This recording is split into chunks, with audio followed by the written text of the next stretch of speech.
오늘 말씀 우리 골로새서 4장 18절입니다. 골로새서 4장 18절 말씀.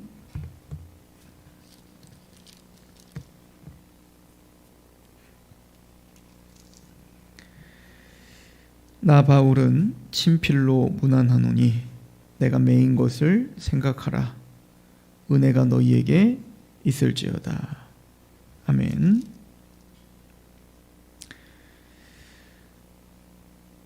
우리는 골로새서를 38번째 오늘 강의를 마지막으로 마칩니다. 골로새서는 사도 바울이 감옥에서 매인 몸으로 지금 기록하고 있다. 복음 때문에 사도 바울은 고난의 길을 기꺼이 그리스도와 함께 걷기로 결정을 했고, 그 열매가 바로 십자가의 길, 즉 이 고난의 길로, 그래서 감옥에 갇혀 이제는 자신의 운명이 어떻게 될지도 모르는, 한참도 알 수 없는 그 길을 꼭 아브라함이 믿음으로 자신의 본토 아비 집을 떠난 것처럼 바울은 자신에게 약속된 이 땅에서의 승승장구하는 모든 길들을 다 내려놓고 예수 그리스도와 함께 또 하나님의 백성들과 함께 고난당하기를 결정했다. 이것은 사실은 모세도 그랬죠. 히브리서 11장에 믿음에 대한 이야기를 하면서, 모세에 대한 이야기를 하면서 이렇게 말하죠. 그는 애굽의 왕자로서 애굽의 모든 보화보다도 그리스도와도 그의 백성과 함께 고난을 당하는 것을 더 큰 낙으로 알아. 하나님께서 상 주심을 믿음으로 살았다라고 하는 것을 정의합니다. 그게 바로 믿음이다 라고 이야기를 하죠. 사도 바울은 그 감옥으로 로마로 압송돼 가면서도 이제 아그리빠 왕이랄지 또 아무래도 총독이랄지 또 헤롯 왕에게 의하여 굉장히 놀림을 당하죠. 사도 바울은 복음을 증거하려고 그들에게 사실은 변증을 할 때 너의 많은 지식이 너를 미치게 하였구나 라고 사도 바울을 조롱합니다. 그때 사도 바울이 하는 얘기가, 내가 이렇게 매인 거 빼놓고, 지금 압송당하여 지금 감옥으로 갇히는 거를 빼놓고는 모든 사람들이 다 나와 같이 되기를 원합니다. 즉 사도 바울의 마음속에는 예수 그리스도로 말미암아 모든 사람들이 자신처럼 되기를 원한다, 이렇게 이야기를 해요. 그러니까 사도 바울의 인생은 믿음이 유별난 어떤 택함 받은 사람만 이렇게 살아야 되는 게 아니라 모두가 다 사도 바울처럼 그렇게 복음에 매여 살아야 됨을 우리에게 말하고 있는 것이죠. 사도 바울이 사도행전 20장에 이제 예루살렘으로 올라가면서, 그때 아가보 선지자 같은 사람은 이 사도 바울에게 예언을 했죠. 당신이 예루살렘에 올라가면 당신은 내가 환상을 봤는데 띠를 띠고 당신이 끌려가는 걸 내가 봤습니다. 당신은 죽을 수 있습니다. 그 예언은 거짓이 아니었어요. 그 당시에도 참 선지자들이 있었죠. 그래서 에베소서 2장 20절에도 너희가 사도와 선지자 터 위에 세움을 입었다라고 말할 때 그 선지자는 신약 시대에도 선지자가 있었음을 이야기하는 겁니다. 자, 그럼에도 불구하고 사도 바울은 이렇게 얘기해요. 안다라고 말합니다. 내가 어떻게 될 줄 안다. 예루살렘으로 갔을 때 내가 많은 사람들이 나를 죽는다, 잡힌다라고 했고 순교자가 될 것이다 라고 하는 것을 나에게 말을 했다. 그럼 우리는 이제 그렇게 기도를 들으면 또 그런 예언 기도들을 받으러 다니시는 분들이 있잖아요. 그런 분들은 예언 기도를 받으러 다니는 목적이 뭐야? 이 땅에서의 우환을 피하려는 거 아니에요? 어찌 보면은 딱 점괘가 나왔어요. 그죠? 거기 가면 우환이 있다, 이 얘기인 거잖아요. 그래서 사도 바울은 그것을 자신의 운명과 자신의 인생을 좌지우지하는 메시지로 듣지 않아요. 그게 잘못됐다는 게 아니에요. 맞다요. 근데 그걸 어떻게 해석하냐가 문제죠. 사도 바울은 그게 하나님의 뜻이다라고 믿는 거예요.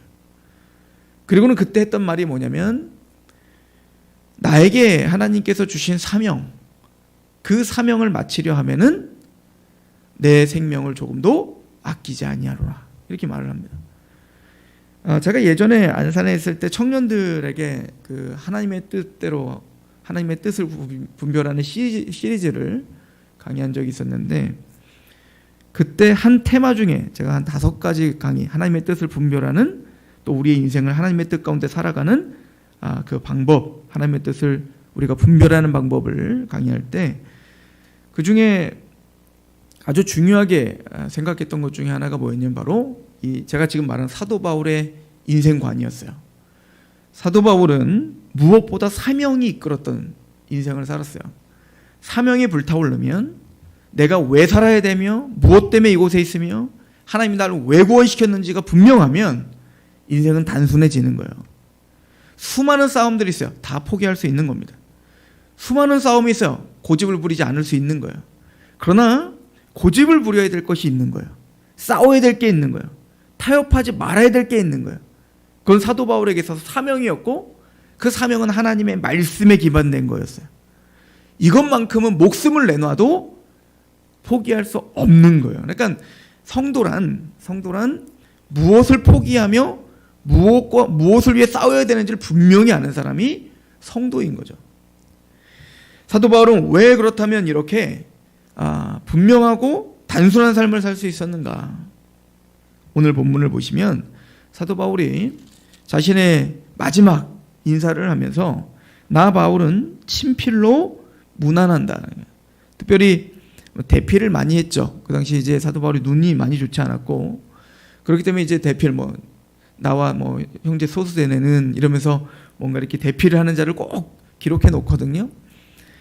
그런데 이 사도 바울은 지금 이 기록이 내가 직접 친필로 쓰고 있다는 것을 굉장히 강조하고 있고요. 그 당시에 이것이 오늘날처럼 무슨 이렇게 지문 인식이랄지 이런 것들이 발달되지 않았기 때문에 이게 진짜 사도 바울의 편지냐 아니냐 이런 것들을 어떤 필치를 통해서 알 수밖에 없는 거예요. 사인인 거죠. 어떻게 보면 사인인 거예요. 자신의 직접 쓰는 것은 사인처럼 자신이 사도적 권위를 가지고 지금 이 글을 쓰고 있다라고 하는 것을 강조하고 있는 겁니다. 그리고는 사도 바울은 뭐라고 이야기하냐면 내가 매인 것을 생각하라. 그것은 이중적 의미가 있죠. 첫 번째는 사도 바울은 실질적으로 지금 감옥에 매여 있습니다. 그죠?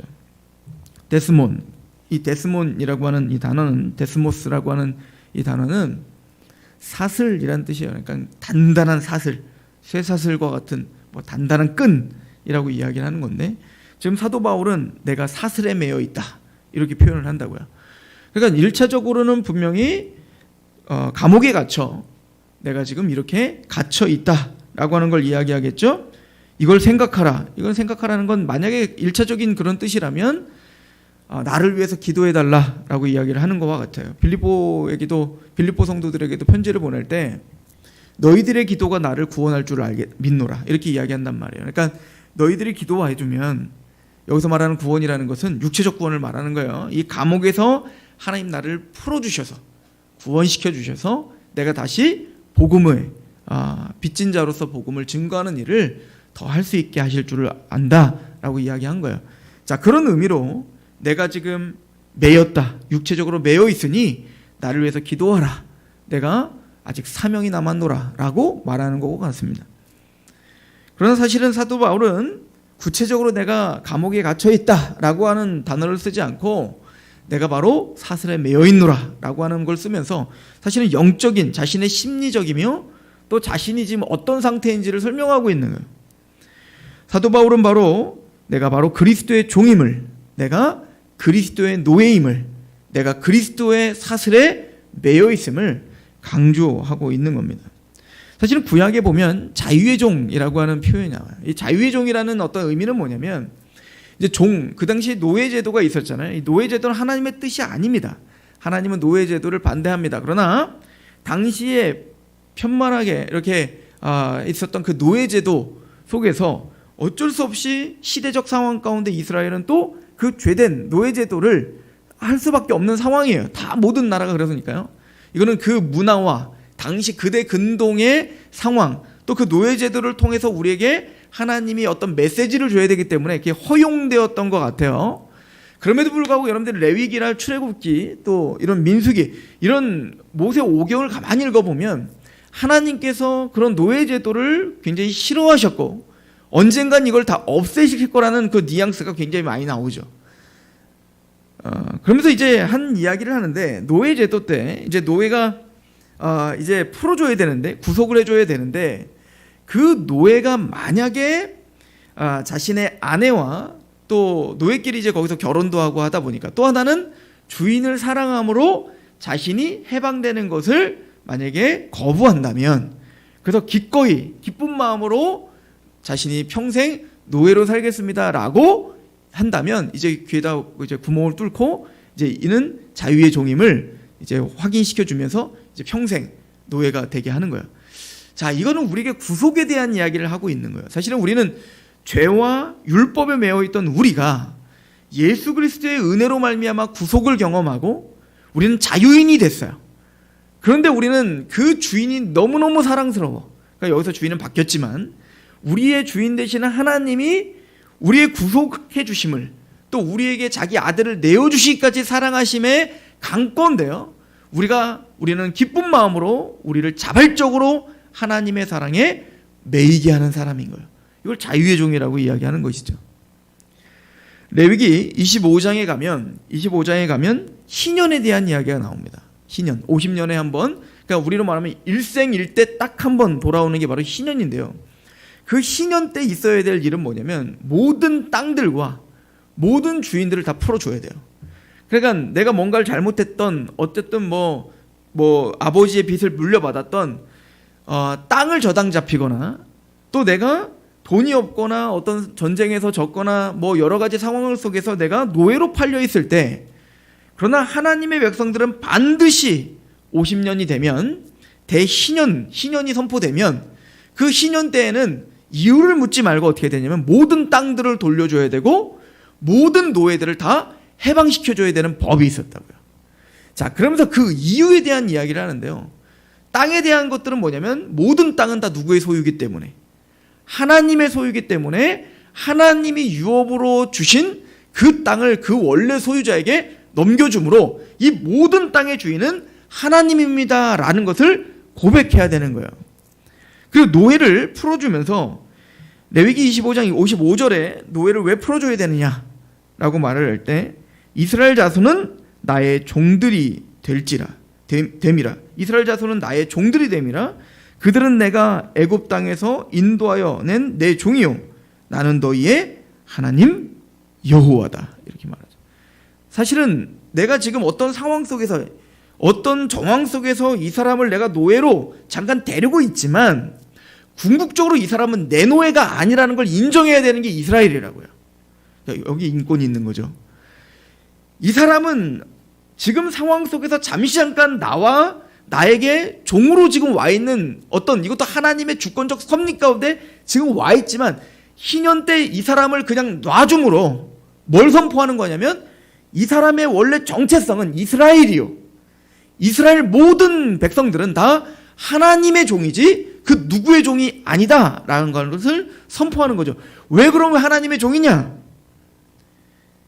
그들을 내가 애굽 땅에서 인도하여 냈기 때문에 그렇다. 내가 그들을 구속했다 이거야. 내가 그들을 해방했다. 내가 그들을 애굽의 종된 자리에서 그들을 끄집어내어 자유케 하였다. 그러므로 그들은 그 어떤 사람들의 종이 아니라 누구의 종이다? 나의 종이다 라고 하는 이야기를 하고 있다고요. 우리가 이미 골로새서를 이야기하면서 종들과 상전에 대한 어떤 그 기독교 윤리에 대하여 우리가 상고해 봤죠. 그때도 기본적인 정신이 뭐냐면 너희들은 상전들아 너희들은 종을 대할 때 너그럽게 대하라는 거예요. 그 이유는 뭐냐면 너희 위에 상전이 계심을 알지어다 이거예요. 그 사람만 하나님의 종이 아니라 누구도 종이라는 걸 인정을 하는 거예요. 너, 상전된 너도 하나님의 종임을 인정하라. 우린 모두가 다 예수 그리스도의, 우리로 표현한다면 예수 그리스도의 구속으로 구원받은 하나님의 종들이다 이거야. 하나님의 노예들이다 이거야. 사도 바울은 그걸 분명히 알았던 겁니다. 예수님의 이름으로 사도 바울은 바리새인이었기 때문에 구약의 개념 속에서의 노예제도와 자유의 종됨을 너무나 잘 알았을 뿐만 아니라 사도 바울은 예수 그리스도로 말미암아 다메섹 도상에서 예수님을 만나 구원받은 그때부터 자신은 사랑에 강권되어 이렇게 말하죠. 고린도후서 5장에 내가 미쳤어도 하나님을 위하여 미쳤다. 내가 정신이 온전하여도 너희를 위한 것이다. 그러니까 사도 바울은 자신의 인생이 자신의 것이 아님을 자꾸 얘기한다고요. 누구의 거예요? 1차적으로는 하나님의 것이고 그의 종된 백성들의 것이에요.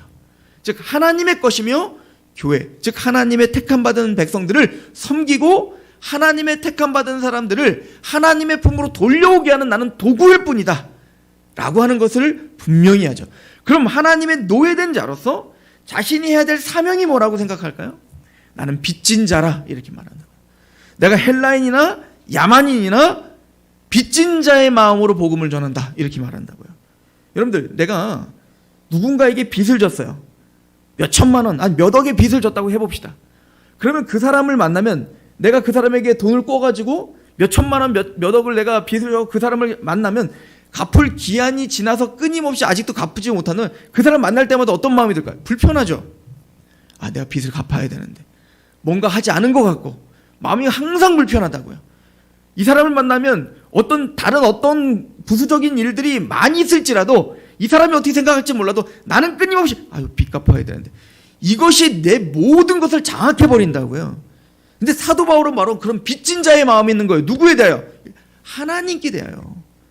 그리고 그 하나님 앞에 복음의 빚을 진 자이기 때문에 내가 야만인을 만나든 또 내가 헬라인을 만나든 그 모든 사람들을 만날 때 빚진 자의 마음으로 그 사람을 보게 되는 거예요. 내가 복음을 전해야 되는데 내가 뭔가 하지 않은 것처럼 내가 뭔가 해야 되는데 못한 것처럼 끊임없는 그 마음에 부득불 내가 복음을 전하노라. 내가 해야 될 일이기 때문에 라고 이야기를 한다고요. 사도 바울은 바로 그 복음에 매여 있기 때문에 고난의 일을 걷고 있는 거예요. 너희가 먹든지 마시든지 무엇을 하든지 하나님의 영광을 위하여 하라. 너희들은 나처럼 자기의 유익을 구하지 말고 남의 유익을 구하여 그들로 하여금 구원을 받게 하라. 예배적인 삶. 이 사람이 나를 통하여 구원을 받아야 되기 때문에 난 빚진 자의 마음으로 그 사람 앞에 어떻게 하면 복음을 전할 수 있지? 어떻게 하면 나를 통해 이 사람이 성장할 수 있지? 어떻게 해야 하나님의 영광스러운 나라가 임하지? 하나님께 기뻐하시는 게 무엇인가 시험해보라. 하나님이 무엇을 기뻐하지? 그런 마음을 사니까 이 사람 앞에 또 하나님 앞에 내 삶을 조심스럽게 산다고요. 하루하루를 귀중하게 산다고요. 오늘이 마지막인 것처럼 산다고요. 이것이 뭐라고 하냐면 먹든지 마시든지 무엇을 하나님의 영광을 위하여 산다고요. 이것은 다 꼭 황금 사슬처럼 다 매여 있어요. 하나하나 모든 교리들이 다 매여 있다고요.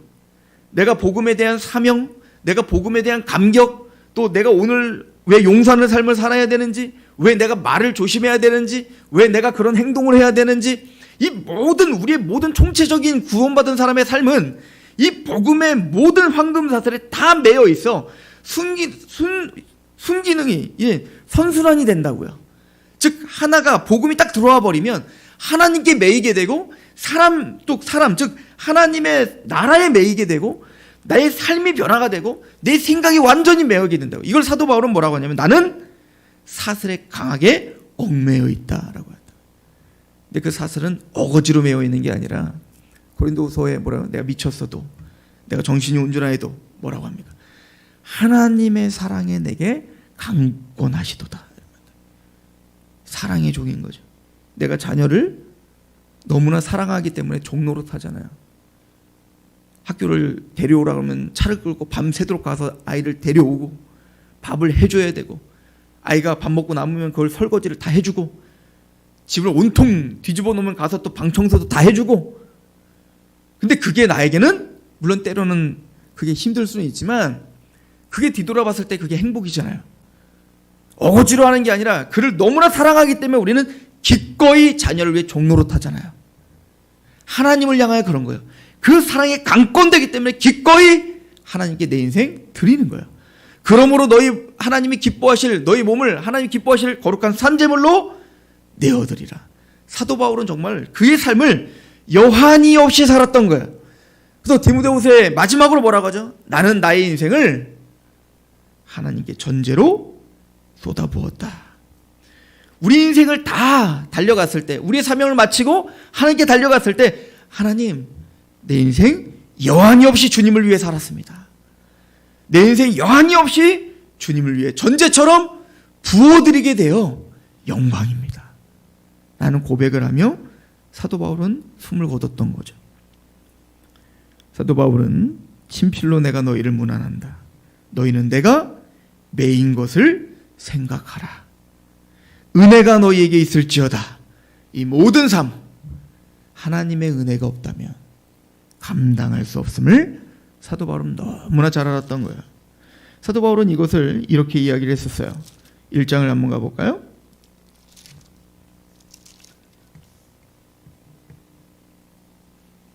사도 바울 1장 9절부터 12절을 보시면 이로써 우리도 듣던 날부터 너희를 위하여 기도하기를 그치지 아니하고 구하노니 너희를 하여금 모든 신령한 지혜와 총명의 하나님의 뜻을 아는 것으로 채우게 하시고 주께 합당하게 행하여 범사에 기쁘게 하고 모든 선한 일의 열매를 맺게 하시며 하나님을 아는 지식에 자라가게 하시고 그의 영광의 힘을 따라 모든 능력으로 능하게 하시며 기쁨으로 모든 견딘과 오래 참음에 이르게 하시고. 우리 장로교 교리 중에 견인 사상이 있어요. 칼빈 5대 교리 중에.